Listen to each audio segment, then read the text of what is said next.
Olá, queridos amigos, estimados irmãos e irmãs, estamos aqui para um novo trimestre, novas lições, Tesouros da Verdade, parte 3, simbologia e ritual, do ritual do santuário. Lições importantes, onde nós iremos aprender sobre a palavra do Senhor. A forma visual é importante para o aprendizado, As pessoas aprendem ouvindo e vendo, e Deus, sabendo disso, também preparou algo para que o ser humano pudesse entender, o trabalho de Cristo, a obra redentora de Cristo para com o ser humano. Então Deus ele preparou um modelo do santuário aqui na Terra, assim como Cristo trabalha no santuário hoje celestial. Cristo no tempo de Israel fez, o santuário ali por meio de Moisés, o tabernáculo terreno. Tudo isso tinha um objetivo, fazer com que o povo se lembrasse da obra salvífica de Cristo. Ele preparou para os nossos antepassados, então, os símbolos. E os símbolos nos ajudam a entender a verdade, a compreender a palavra do Senhor, para compreendermos a solene obra de Cristo hoje, no presente, que Ele está realizando em favor de cada um de nós lá no céu. Por isso, essa lição de suma importância. E nós devemos então compreender o tempo em que nós estamos vivendo, um tempo solene, um tempo em que devemos estar em reflexão, fazendo um exame de consciência individual da nossa própria vida diante de Deus, como está a nossa vida diante do Senhor. E temos como base a primeira lição, o princípio e o fim do pecado. Primeira lição, 1º de julho, O princípio e o fim do pecado, uma lição de suma importância. Diz assim o verso áureo: porque já o mistério da injustiça opera. Somente há um que agora resiste, até que do meio seja tirado. Então nós podemos ver aqui também, irmãos, temos aqui uma profecia também, mostrando o que aconteceu no céu. Temos algo relacionado ao grande conflito entre o bem e o mal. Desde os tempos, da criação do Senhor, das hortes angélicas, dos exércitos dos céus, nós podemos ver aqui já o princípio do conflito entre o bem e o mal. Satanás se rebelou contra Deus lá no céu. Através do seu orgulho, através da sua inveja, através do seu egoísmo, Satanás alimentou, deixou nascer no seu coração o pecado.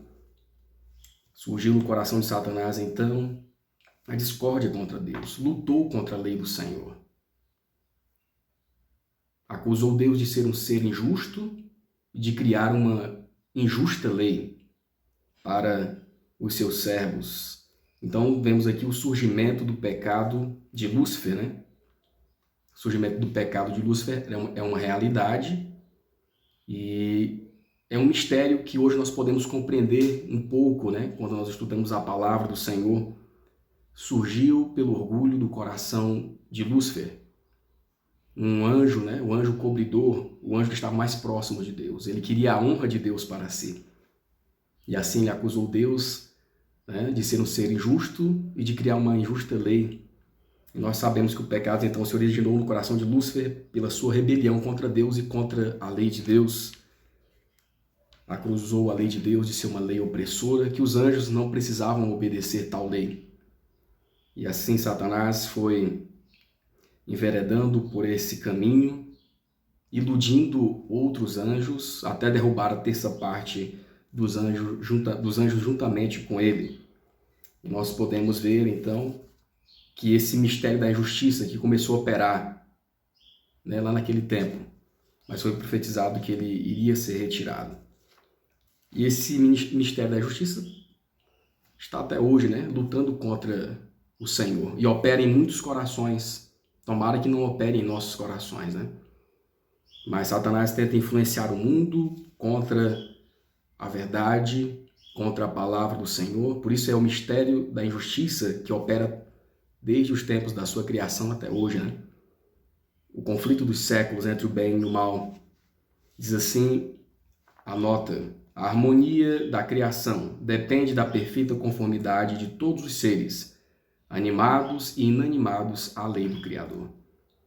Então a perfeita criação, a perfeita harmonia depende de obediência à lei do Criador. E foi o elo que Satanás quebrou, né? Ele atacou o próprio Criador, querendo ser igual ao Criador, ou estar acima do Criador. Inveja de Cristo, da posição de Cristo, inveja do governo de Deus, Deus Pai, Deus Filho, Deus Espírito Santo. Satanás quis rebaixar o governo de Deus, acusando Deus de injustiça. Na verdade, a lei de Deus, se todos os seres obedecessem, seriam felizes, né, para sempre. Satanás quebrou esse elo de harmonia e então ele causou uma grande situação ruim no governo do Senhor, né? Então, desde o céu, Satanás ele vem lutando contra Deus, atacando a Deus e a sua lei. Satanás faz isso, quando ele faz isso, está atacando o caráter de Deus. Quando ele ataca a lei de Deus, ele ataca o caráter de Deus. Nós vemos isso hoje, né? A lei de Deus, os princípios eternos que vieram do céu, que foram estabelecidos também na criação, hoje sofrem ataques de todos os lados, né? O ser humano rebelde, então tem atacado a lei de Deus, porque Satanás tem influenciado todo mundo contra a lei do Criador. Mas aqui nos fala que a perfeita harmonia acontece quando nós obedecemos a lei do Senhor, a sua lei eterna que representa o seu caráter. E nesse novo trimestre nós vamos aprender coisas interessantes e muito importantes para o nosso enlevo espiritual, para o nosso crescimento espiritual, nossa vida com Deus e a nossa salvação eterna. O primeiro tópico vem nos falando o caráter de Deus. A letra A, como o caráter de Deus contrasta com o pecado e o que isso significa para nós. Daniel 9, verso 7, Mateus 5, verso 8. A ti, ó Senhor, pertence a justiça, mas a nós a confusão do rosto. Então nós vemos aqui a diferença do caráter de Deus para o pecado, né? Para o caráter do homem no pecado também. Então o caráter de Deus é justo, santo, bom, perfeito. Deus é perfeito e nele não há sombra de variação ou dúvida, né? Deus não é um Deus conivente com o pecado. Deus é reto. O pecado é distorção, então, da vontade divina. O pecado é a transgressão da lei de Deus. Então Deus tem um caráter perfeito, sem sombra de mancha, de variação, perfeito, e é expresso na sua lei, é expresso na sua palavra, é expresso nos 10 mandamentos, que são princípios eternos, princípios de saúde eterna, princípios de relacionamento eterno, princípios de proteção eterna para o ser humano, né? Princípios de relacionamento entre Deus e o ser humano, e entre o ser humano e o ser humano. Então são princípios que devem nortear a nossa fidelidade ao Senhor. Assim como Deus é perfeito, enquanto nós estamos aqui neste mundo, nós devemos buscar a perfeição também do nosso caráter. Nós nascemos com falhas de caráter, mas precisamos alcançar o melhor de Deus na nossa vida, obtendo um caráter, né? Um caráter divino também. Isso depende de um relacionamento com Deus. Assim como Deus é perfeito, Ele quer que sejamos perfeitos no nosso caráter. Como posso alcançar um bom caráter? Tendo um relacionamento dia a dia, diário com Deus, né? Para alcançarmos um caráter perfeito, precisamos de um relacionamento diário com Deus. Isso é a santificação. Então nós estamos nesse mundo e precisamos buscar perfeição. Assim como Deus é perfeito, precisamos buscar a perfeição de caráter. Assim como Ele tem um caráter perfeito, nós também precisamos buscar esse alvo elevado, né? De conquistarmos um bom caráter para entrarmos na eternidade com esse caráter transformado. Mateus 5, verso 48, sede vós perfeitos, como é perfeito o vosso Pai que estás nos céus. Então Deus tem um caráter justo, perfeito, e nós precisamos também alcançar esse nível, esse padrão, buscando um relacionamento com Ele dia a dia.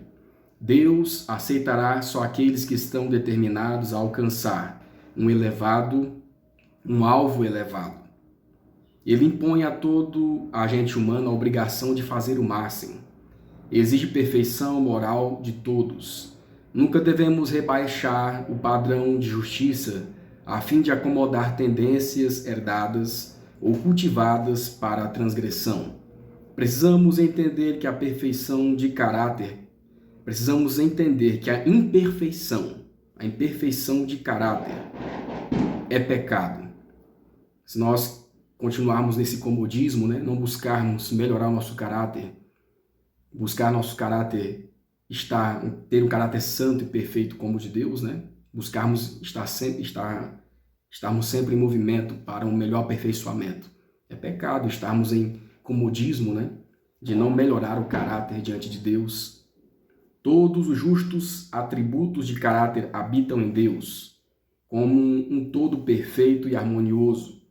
E todos os que recebem a Cristo como Salvador pessoal têm o privilégio de obter esses atributos. Então, é tendo relacionamento com Cristo verdadeiro que o nosso caráter vai sendo transformado diariamente.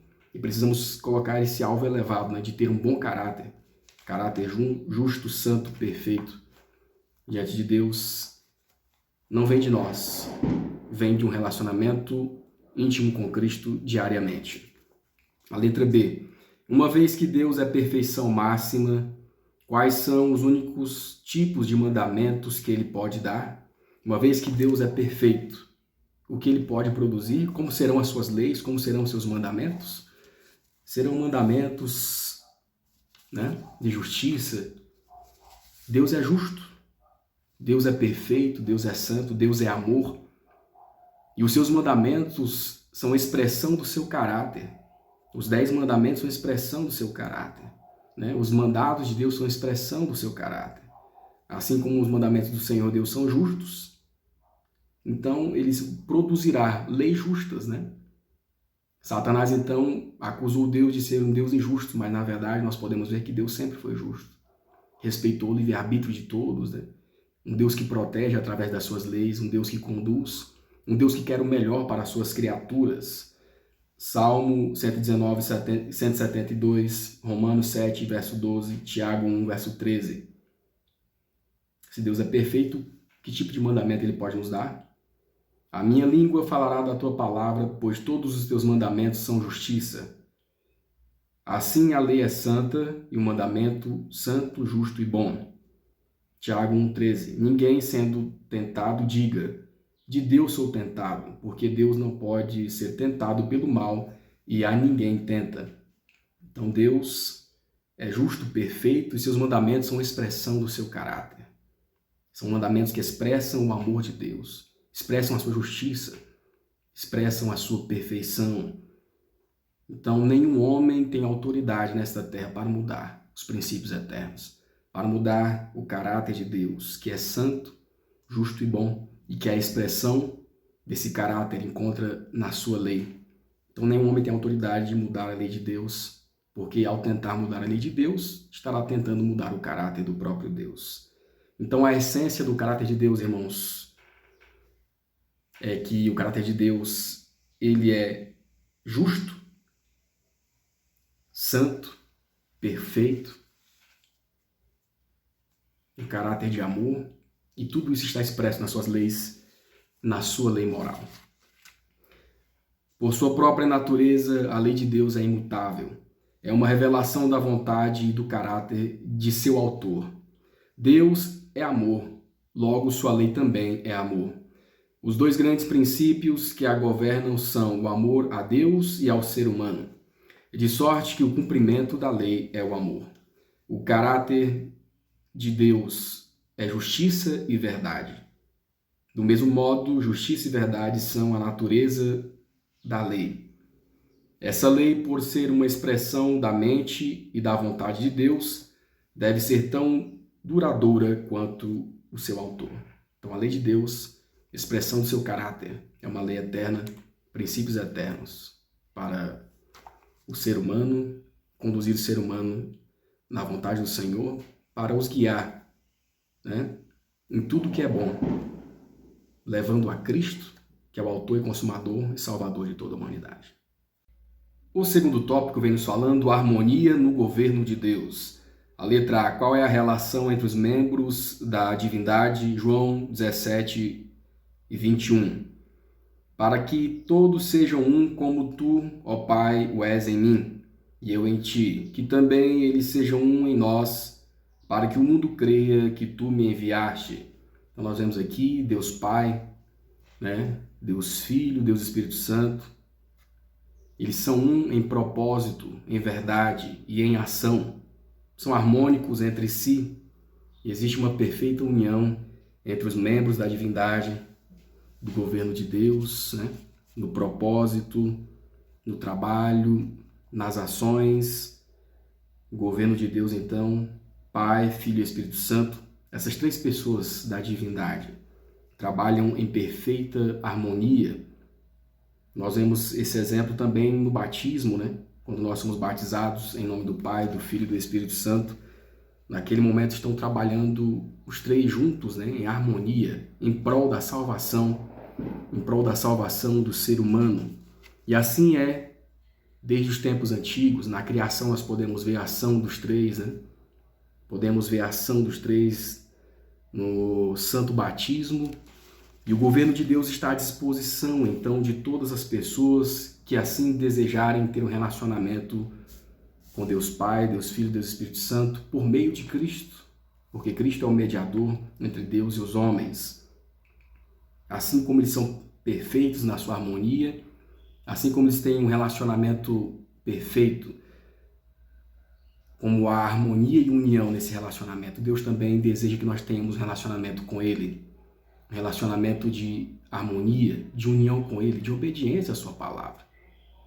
Deus deseja que nós tenhamos um relacionamento com Ele, de harmonia entre Ele e cada um de nós, e assim nós com os nossos irmãos também. O argumento mais convincente que podemos dar ao mundo acerca da missão de Cristo é estarmos em perfeita união. A unidade que existe entre o Pai e o Filho deve ser expressa em todos os que creem na verdade. Os que estiverem unidos assim em obediência à palavra de Deus estarão cheios do poder.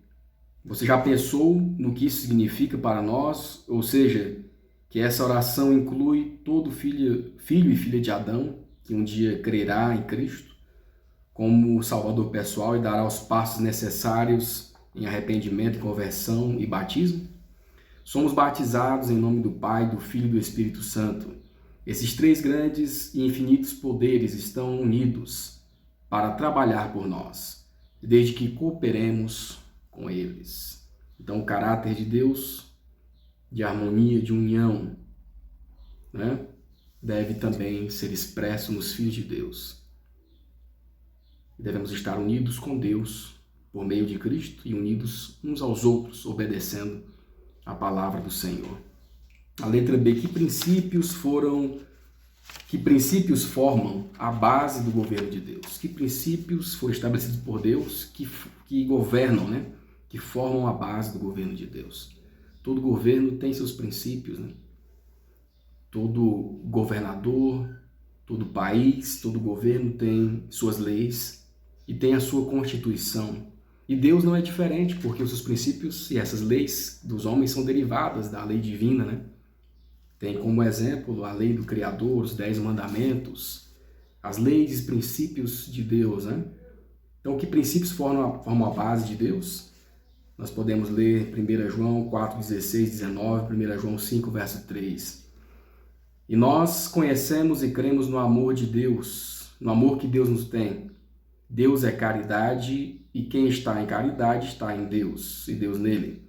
Nós o amamos porque ele nos amou primeiro. Porque esta é a caridade de Deus, que guardemos os seus mandamentos e os seus mandamentos não são pesados. Então, os princípios da lei de Deus, que são a expressão do seu caráter, são os princípios que formam a base do governo de Deus. E esses princípios são expressos pelo amor, né? Os princípios da lei de Deus são a expressão do amor de Deus por cada um de nós. Então, a lei de Deus é a lei do amor. Quando nós guardamos a lei de Deus, nós estamos vivendo em amor. E aqui está falando o apóstolo João, 1 João 5,3, os seus mandamentos não são pesados.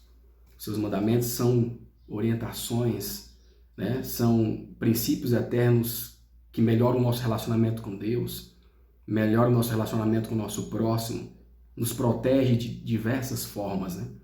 Quando nós estudamos a palavra do Senhor, nós vemos. E esses mandamentos não são pesados. Todos nós podemos cumprir com o auxílio de Cristo, com a orientação, com o poder do Espírito Santo. Deus é amor, sua natureza e sua lei são amor. Sempre foi assim e sempre será. O alto e sublime que habita na eternidade, cujos caminhos são eternos, não muda. Com ele não há mudança nem sombra de variação. Deus poderia ter destruído Satanás e seus simpatizantes com a mesma facilidade com que se joga um pedregulho no solo. Mas ele não fez isso. A vitória contra a rebelião não deveria ocorrer pela força. O poder da força, o poder de forçar os outros é um atributo do governo de Satanás. Os princípios do Senhor não são desse tipo. A autoridade de Deus repousa sobre bondade, misericórdia, amor, e a apresentação desses princípios é a sua ferramenta. O governo divino é essencialmente moral, e a verdade e o amor devem ser o poder predominante. Então, a verdade e o amor devem predominar. E a lei de Deus, então, foi dada ao homem na base da justiça, verdade e amor. A alma que ama a Deus e a sua obra será tão sincera quanto o dia. Não haverá jogo de palavras nem fuga da verdadeira orientação das Escrituras. A palavra de Deus é o fundamento de toda doutrina. Alguns pensam que apresentam um sinal de inteligência e esperteza quando levantam questões secundárias e distorcem as Escrituras de um modo que encobre a verdade. São esses princípios que estão expressos na lei de Deus, princípios da bondade, da misericórdia, da verdade, do amor. E isso predomina no governo do Senhor. Por isso nós devemos, então, obedecer a sua palavra, obedecer aos seus mandamentos, pois são expressão da verdade, expressão da sua justiça, expressão do seu amor, expressão do caráter de Deus. O terceiro tópico vem nos falando onde o pecado se originou.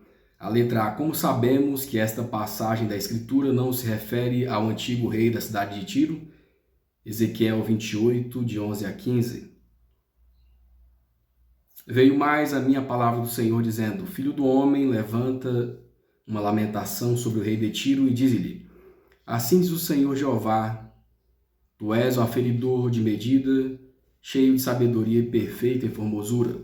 Estavas no Éden, jardim de Deus, toda pedra preciosa era a tua cobertura, a sardônia, o topázio, o diamante, a turquesa, o ônix, o jaspe, a safira, o carbúnculo, a esmeralda e o ouro. E a obra dos teus tambores e os teus pífaros estava em ti, no dia que fostes criado foram preparados.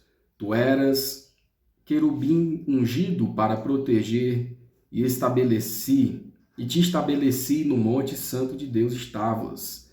No meio das pedras afogueadas andavas. Perfeito eras nos teus caminhos, desde o dia em que foste criado até que se achou iniquidade em ti.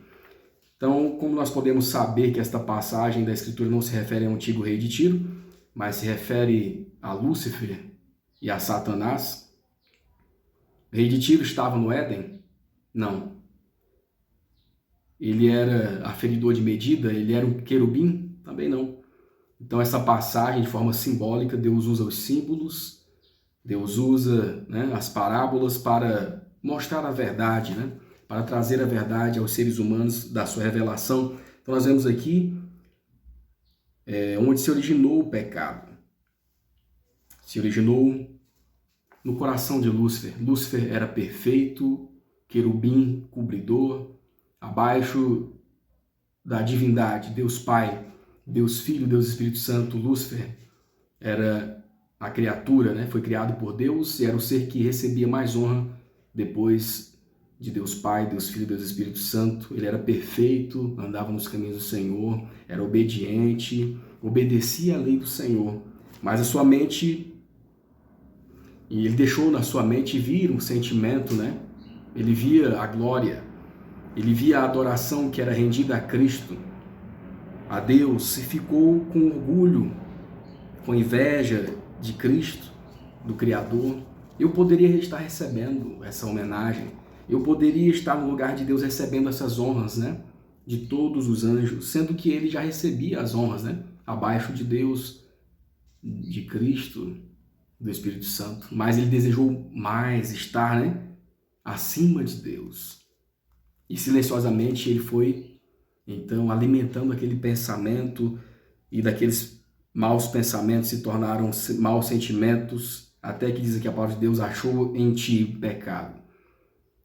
Até que se achou em ti a iniquidade. Então nós podemos ver aqui que Satanás, ele ali no céu, ele lutou contra a lei de Deus, acusando Deus de ser injusto, atacando a lei de Deus e o caráter de Deus. Transgrediu a lei do Criador, né? Pecou e achou-se iniquidade em seu coração. E pelo seu livre-arbítrio, Satanás, ele confrontou a Deus, né? Atacou a Deus. Deus poderia ter destruído Satanás, mas Deus não trata dessa forma, procura tratar a todos com amor. E ao final de toda a história deste mundo, nós iremos ver, né, o julgamento desse ser. Mas Deus ainda teve misericórdia dele por muito tempo ali no céu.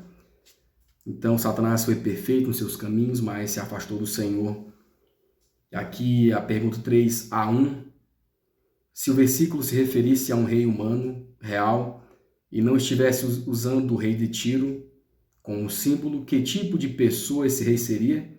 Já que teria nascido de uma mulher, como todos os humanos, então seria um pecador, né? Romanos 51, verso 5, Romanos 3, Salmo 51, verso 5, Romanos 3, 23. Eis que iniquidade fui formado, e em pecado me concebeu a minha mãe.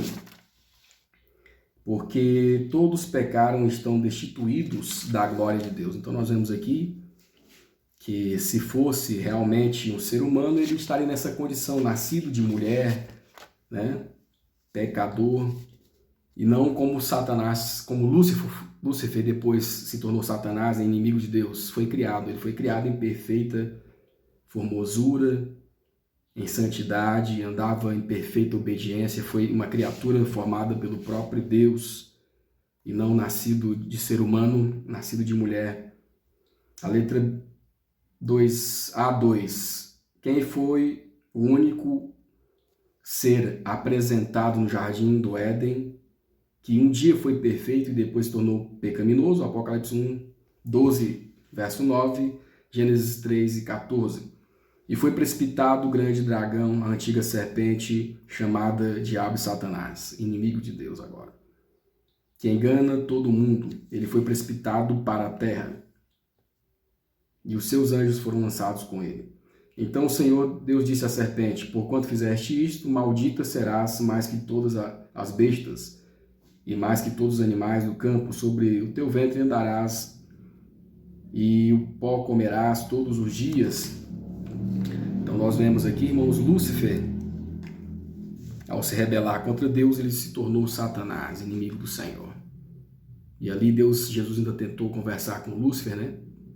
Para que ele voltasse atrás, se arrependesse dos seus pecados. Deus trabalhou com Lúcifer, mas ele não aceitou. Então foi preciso haver um embate ali, né? Entre Cristo e seus anjos, contra Satanás e seus anjos. Teve uma guerra no céu, a palavra de Deus diz. E Satanás, a grande serpente, o dragão, inimigo do Senhor agora, foi lançado à terra. E na terra nós sabemos o que ele fez com os nossos primeiros pais, né? Enganou os nossos primeiros pais e trouxe o pecado para a terra, o pecado que se originou em seu coração. Tudo o que ele havia feito contra a lei de Deus, ele repetiu aqui na terra, né? E hoje ainda sentimos as consequências e vemos a sua rebelião contra a lei do Criador, mesmo em nossos dias, continua. O primeiro pecador foi alguém a quem Deus havia grandemente exaltado. A figura do príncipe de Tiro, florescendo em poder e magnificência, é que o simboliza. Pouco a pouco, Satanás passou a condescender com o desejo de exaltação própria. É o pecado do eu, né? Do orgulho. Alimentar o próprio eu. Eu sou melhor do que os outros, né? Satanás, ele alimentou isso. Nós podemos tirar lições sobre isso também para a nossa vida. Embora toda a sua glória viesse de Deus, esse poderoso anjo passou a considerá-lo como vinda de si mesmo. Não considerou mais a Deus, né? Como se ele fosse o próprio Criador.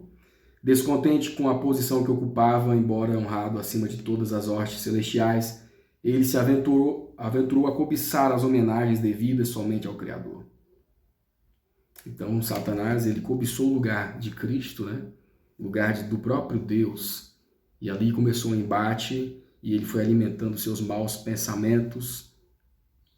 Em vez de se arrepender do seu pecado, confessar o seu pecado, ele foi mais e mais fundo no pecado. Muitas vezes pode acontecer isso conosco, né? Nós podemos começar com orgulho, egoísmo, inveja e outros tipos de sentimentos. Ao invés de nos arrependermos, nós vamos mais e mais fundo no pecado. E Satanás foi tão fundo que nós vemos então a situação do que aconteceu com ele, né? A letra B. Que papel Lúcifer desempenhou no governo de Deus antes da queda? Ezequiel 28:14. Tu eras querubim ungido para proteger, e te estabeleci no monte santo de Deus, estavas no meio das pedras afogueadas. Então, Satanás, ele desempenhou um importante papel lá no céu, né? Era um querubim cobridor. Querubim, logo após Deus Pai, Deus Filho, Deus Espírito Santo, Satanás era a pessoa mais honrada ali no céu. A criatura que Deus a fez, né? Mais honrada ali no céu. Em posição estava logo após a divindade, e ali ele comandava, né, as hostes celestiais, mas ele queria mais tomar o lugar do próprio Deus, né? Lúcifer então se tornou o enganador, se desviando da vontade do Senhor, do caminho. Ele era o grande mestre das hostes celestiais, chefe do coro angelical.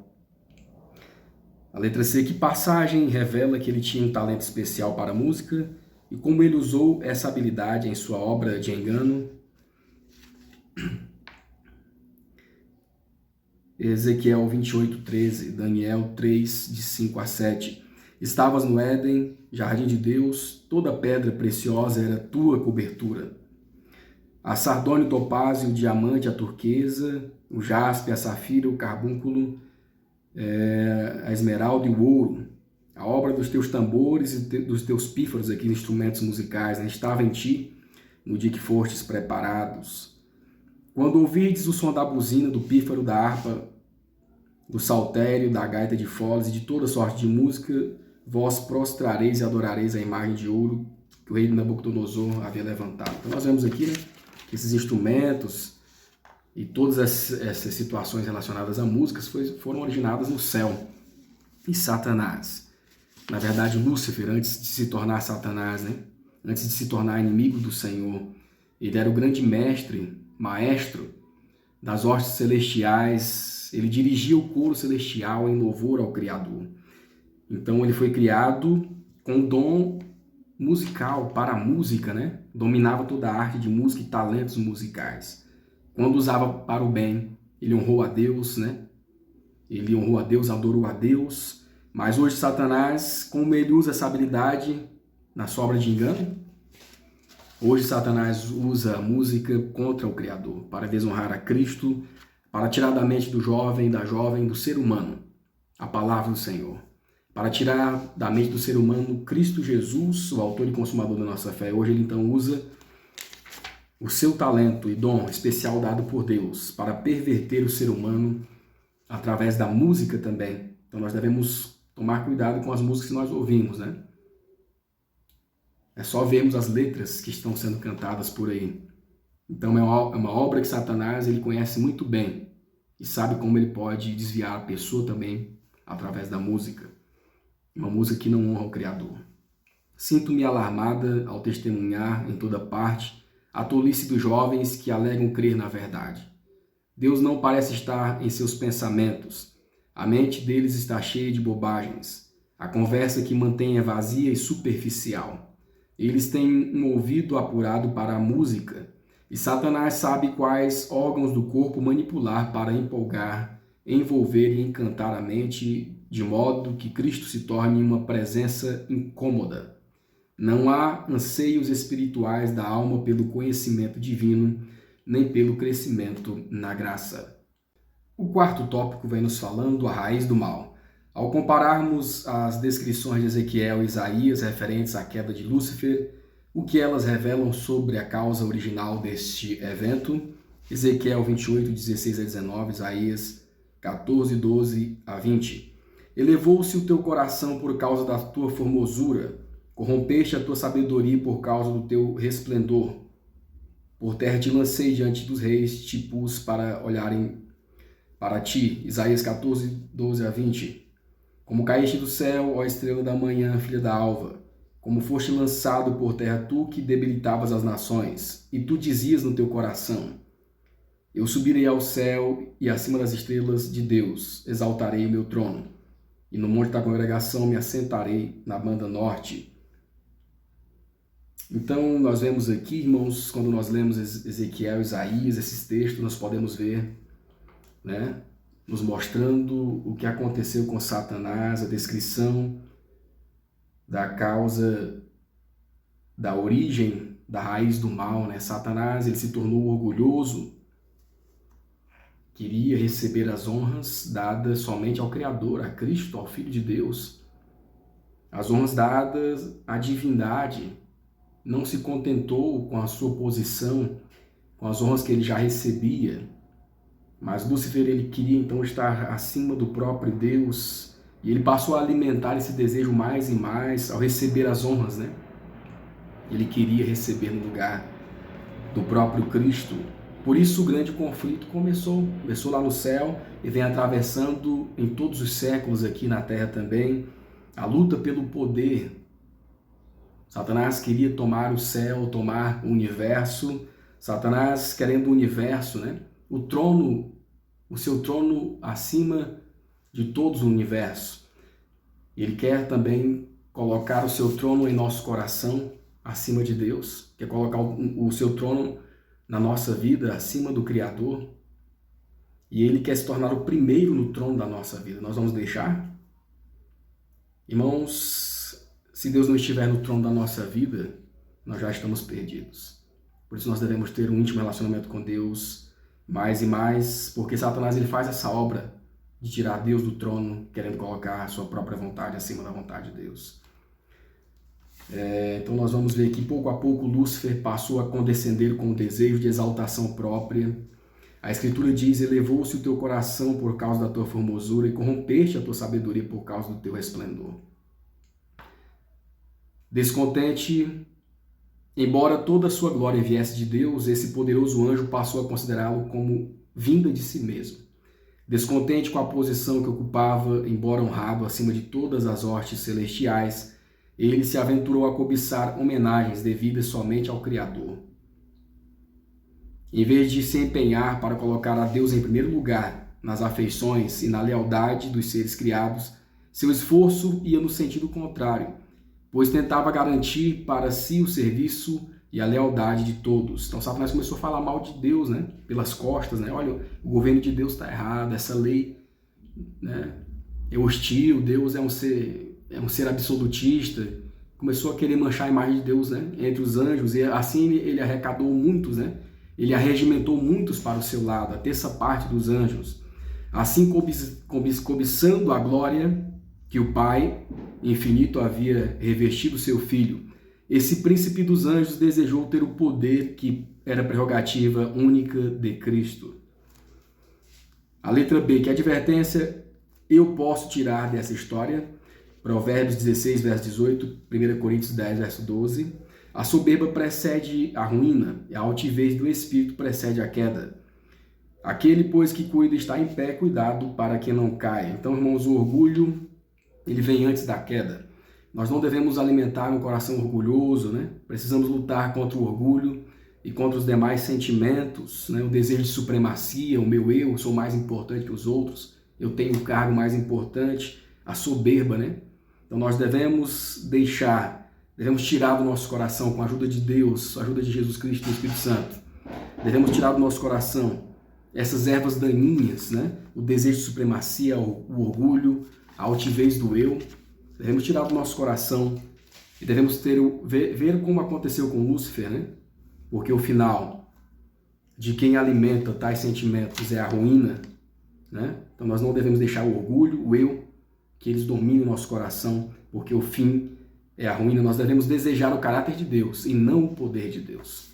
Se Lúcifer realmente quisesse ser como o Altíssimo, jamais teria deixado seu posto designado no céu, pois o Espírito do Eterno se manifesta no ministério de sacrifício próprio. Lúcifer desejava o poder, mas não o caráter de Deus. Ele lutou para alcançar o lugar mais elevado, e toda pessoa que é movida por essa índole fará o mesmo. Então Cristo deu um exemplo diferente. Cristo, sendo o próprio Deus, desceu à terra, se inferiorizou o máximo, né? Se tornando um homem, raça caída. Lúcifer não queria estar acima de Deus. Nós devemos tomar cuidado com a soberba, com o orgulho, com o eu na nossa vida também. A letra C. Como as hostes celestiais eliminaram de suas fileiras essa nota desarmônica que produzia escuridão ou desunião. Então, Deus deu tempo para Lúcifer se arrepender, né? Deus deu tempo para Satanás rever a sua posição, né? Voltar atrás, mas Satanás endureceu o coração e com o seu livre-arbítrio ele decidiu lutar contra o governo de Deus, né? Tomar o lugar de Cristo à força mesmo, se pudesse, né? E começou a regimentar a todos os anjos ali, muitos anjos se foram para o seu lado, outros se arrependeram e voltaram para o lado de Cristo. E teve que haver uma batalha, houve uma guerra no céu, uma grande batalha no céu, e Cristo e seus anjos de um lado, Satanás e seus anjos do outro, né? E muitos dos anjos se arrependeram, alguns voltaram para Cristo, mas outros continuaram com Satanás e foram expulsos do céu. Então Cristo teve a sua primeira vitória ali contra Satanás no conflito dos séculos, onde foram expulsos Satanás e a terça parte dos anjos, que estavam em desarmonia com o reino de Deus, provocando desunião. No Apocalipse 12, 7 a 9. E houve batalha no céu, Miguel e seus anjos batalhavam contra o dragão. E batalhavam o dragão e seus anjos, mas não prevaleceram, nem mais o seu lugar se achou nos céus.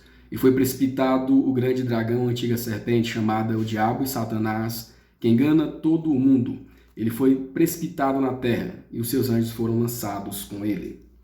Rebelar-se contra o reino de Deus, o governo de Deus, foi o maior crime. Todo o céu parecia estar agitado. Os anjos foram organizados em companhias, e cada divisão tinha um anjo comandante à frente. Satanás estava guerreando contra a lei de Deus porque desejava exaltar a si mesmo e não queria se submeter à autoridade do Filho de Deus, o grande comandante do céu. O quinto tópico vem nos falando o fim do mal. A letra A, como Satanás se degenerou ainda mais após ter sido expulso do céu, João 8:44. Vós tendes por pai ao diabo e quereis satisfazer os desejos de vosso pai.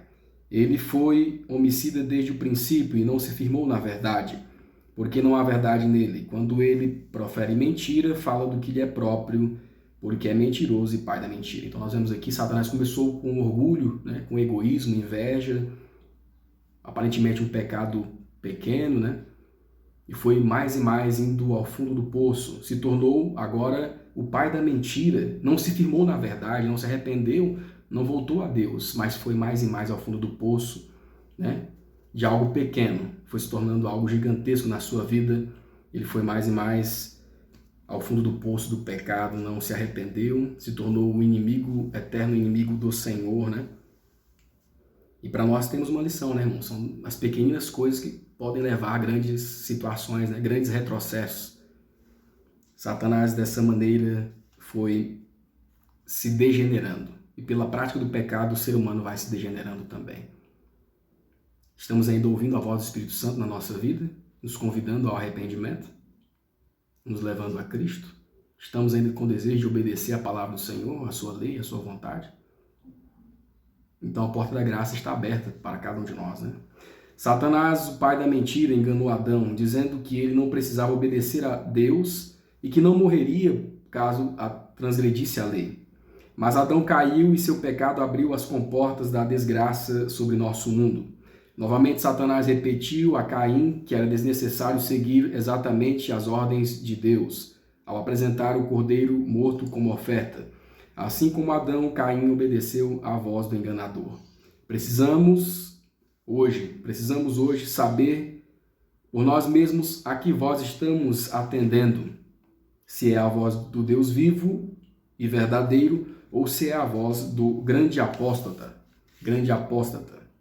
A letra B, como e por que essa raiz do mal será definitivamente destruída? Então, o pecado se originou com Satanás, foi transmitida aos seres humanos por causa do pecado, de darmos ouvidos a Satanás, os nossos primeiros pais, toda a raça humana, mas Deus traz a promessa que um dia vai erradicar todo o pecado.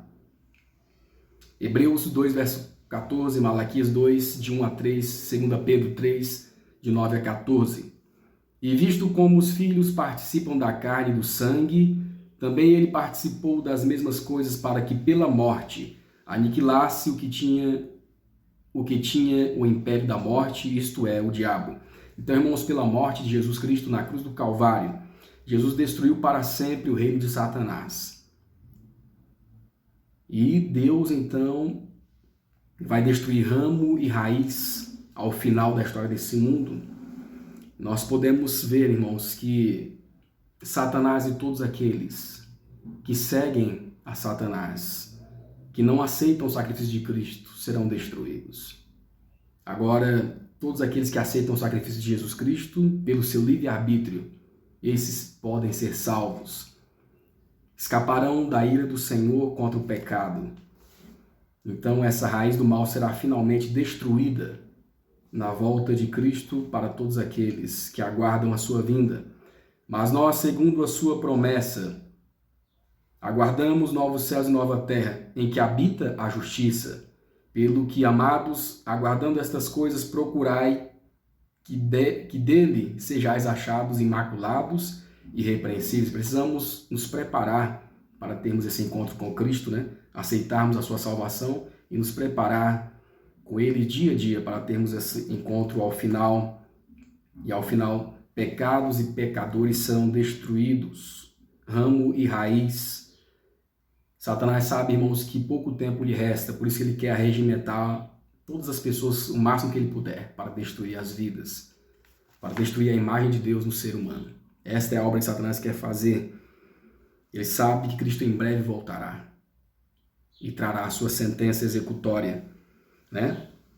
Em breve, Satanás e suas hostes, em breve, deixarão de existir. Pecado e pecadores deixarão de existir. Todos aqueles que não se arrependeram, todos aqueles que foram fundo no pecado e não se voltaram para Cristo, deixarão de existir.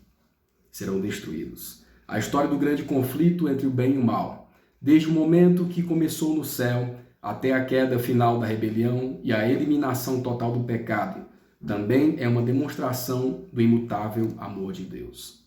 A letra C. Embora pareça que o mal não esteja recebendo uma rápida punição, que promessa Deus ele apresenta quanto à sua total eliminação? Aparentemente parece que o mal não está, sendo destruído. Como Deus nos mostra quanto à sua total eliminação, a promessa que ele nos mostra, Eclesiastes 8, verso 11, Naum 1, verso 9. Visto como se não executa logo o juízo sobre a obra má, por isso o coração dos filhos dos homens está inteiramente disposto a praticar o mal. Naum 1, verso 9. Que pensais vós contra o Senhor, ele mesmo vos consumirá de todo. Não se levantará duas vezes a angústia. Então, irmãos, Deus ainda está tendo misericórdia do ser humano. A porta da graça ainda está aberta a cada um de nós, mas muitos estão pensando, Deus sempre usa de misericórdia, Deus é amor, ele só quer meu coração, não quer que eu precisa ser tão obediente assim, Será que Deus vai trazer juízos mesmo? A Bíblia diz que ele é amor, e as pessoas vão mais e mais fundo no pecado, E se esquecem que Deus é amor, mas a base do seu reino também é a justiça. E Deus um dia então trará a justiça sobre pecado, pecadores, Satanás e todas as suas hostes, Então Deus ainda está dando a misericórdia. para todas as pessoas, para cada um de nós. Mas um dia a porta da graça irá se fechar. Então, em breve, Deus executará o seu juízo sobre Satanás e seus seguidores. E a porta da graça será fechada. Nós iremos estar de que lado? Daqueles que aceitaram a graça de Jesus, se arrependeram de seus pecados ou que permaneceram na impiedade e foram mais fundos no pecado. O grande conflito terminou. Pecados e pecadores não mais existem. O universo inteiro está purificado. Isso irá acontecer, irmãos, em breve. Um único pulso de harmonia, júbilo, vibra por toda a vasta criação. Daquele que tudo criou, emanam vida, luz e alegria por todos os domínios do espaço infinito. Do menor átomo ao maior mundo. Todas as obras criadas, animadas e inanimadas, na beleza sem sombras e na alegria perfeita, declaram que Deus é amor. Querido amigo, querida amiga, querido irmão, querida irmã, nós estamos agradecidos ao Senhor por mais uma lição de suma importância, né? Nós vemos o princípio do pecado e também vemos o fim do pecado. Que a graça de Jesus esteja em nossos corações, seu Santo Espírito possa nos dar um entendimento da sua palavra.